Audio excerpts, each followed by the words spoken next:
Prema izvorima katoličke crkve, danas je u BiH oko 345.000 katolika, a 1991. godine bilo ih je oko 760.000. To je tijekom posljednjih 30 godina nestalo je više od polovice katolika, a time i Hrvata, odnosno oko 54%. Bošnjački muslimani su apsolutna većina u jednom dijelu BiH, srpski pravoslavci to isto u drugom entitetu, dok su hrvatski katolici manjina na obje strane. Hrvate frustrira nepravedna unutrašnja podjela BiH na dva entiteta, čija je upravna struktura u oba slučaja na njihovu štetu. Zatim neriješeno nacionalno pitanje te činjenica da biračku volju pojedinaca i naroda obezvrjeđuje izborni zakon.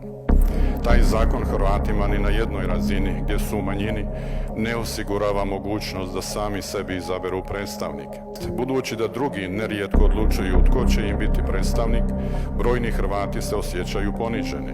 Traženje pravednog rješenja za sve u BiH, a time i složenoga problema katolika i Hrvata, obveza je državne vlasti i međunarodne zajednice.